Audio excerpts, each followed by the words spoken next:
أكلتنا النهاردة يا جماعة أكلة غير سهلة وسريعة. السلام عليكم ورحمة الله وبركاته. النهاردة بإذن الله هنعمل مع بعض أصابع الاستريبس. تمام.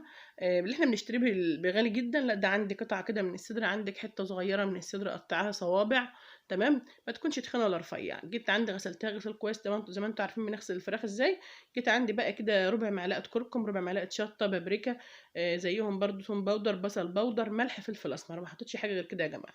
قلبي كويس بقى. عندي بصي انا بوريكي ايه الشريحة اهي. تمام، مش شرط اقطعه قد بعض، مش شرط يكون قد بعض. او جبت عندي في بوله صغيره كده او في طبق يكون غويط شويه، تجيب عندي 3 معالق من الدقيق ومعلقتين نشا، واحط عليهم البهارات. قدامكم انا قاسمه البهارات، هحط برضو جزء منها الوقت على الخلطه دي وجزء منها على حاجه تانية. عندي برضو فلفل اسمر، عندي كركم، عندي شطه، عندي بابريكا، عندي ملح، عندي توم باودر، بصل باودر، نفس الوضع. ودول برضو زيهم نفس النظام. بس انا عندي بقى حاطه يعني ربع معلقه بتاع الشاي كده، كميه بسيطه. قلبي كويس. تمام. دي هبدا اعملها كده السائل اللي هحط فيه الفراخ دلوقتي. انا ما استخدمتش اي حاجه يا جماعه هون، عشان ما حدش يقول ايه احنا بنرشد الاستهلاك شويه. بلاش الحاجات الغاليه. عندي كوبايه من الميه، حطيت معاها منها شويه كده، وهقلب الخليط بتاعي على ما اوصل للقوام اللي انا عايزاه بالظبط. تمام. كل فتره كده بحط وبقلب اهو. انا ما قطعتش حاجه من التصوير في الجزء ده بالذات عشان خاطر تبقوا عارفين انا عملت ايه. تقلبي عندك الكركم مع البابريكا مع الشطة مع التوم باودر، بصل باودر، مع ملح، مع فلفل أسمر بس. شوفوا كده الخليط عندي بقى مظبوط 10/10 اهو.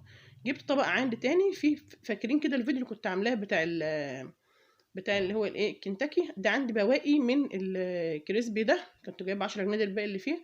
وعندي برضو زيهم معلقتين 3 دقيق على معلقه نشا او معلقتين نشا كبار. قلبي كويس برضو. والبهارات شويه فلفل اسمر، شويه شطه، شويه بابريكا، توم باودر، بصل باودر، ملح بس. تمام. نفس البهارات هي محطوطه على الثلاث حاجات بالظبط. بس عند الفراخ دي اهم حاجه اما تتبليها كده، سيبها اضعف الايمان خالص نص ساعه. نص ساعه او ساعه لو هتشتغل على طول بيها. يعني وقت حتى، بس لازم تتنقع شويه. انزل عندي اخد الفراخ كده زي ما هي بالخلطه بتاعتها، احطها برضو في الخليط السائل ده بشوكه، وابدا ارفع تاني كده واحطها في الخليط بتاع الدقيق والكريسبي والايه والنشا بشويه البهارات دول. اضغطي بقى عليها كويس، سيبك من التصوير بتاعي، اضغطي بايدك قوي. تمام. احط واضغط بايدي جامد تكتسب كفر حلو كده. السائل ده هيخليها تشتغل عندك كفر كويس. تمام. ابداي احط بقى كده عندك في مكان، اعملي الكميه كلها الاول، هترتاحي. اعملي الكميه كلها. تمام. بس وانت بتحطيه في السائل اللي فيه السائل، ايوه ده، خليه يشرب من السائل كويس. تمام.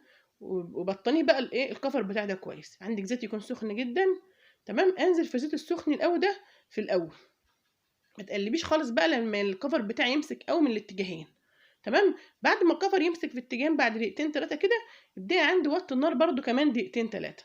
طبعا الحتت دي من الصدور يا جماعه ما بتاخدش معايا اصلا سوا لانها رقيقه. خلاص.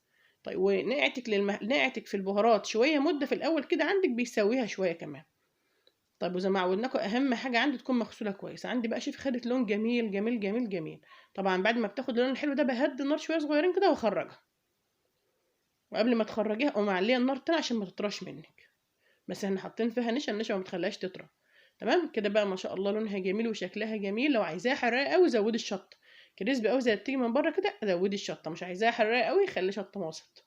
ما شاء الله الشكل والطعم كان جميل بصراحه. اكمل عندي بقى كل الكميه بنفس الطريقه دي.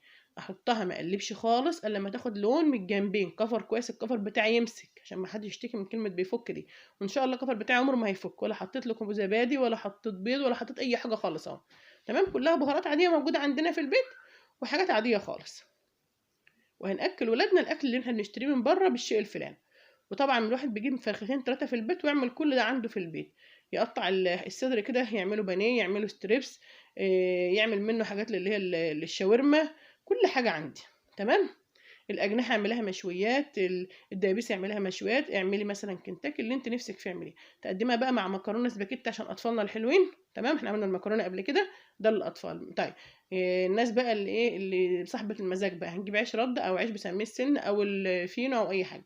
معايا شرايح طماطم كده مبهرها وشرايح فلفل وشرايح بصل مبهرها بس تبهير خفيف خالص. تمام.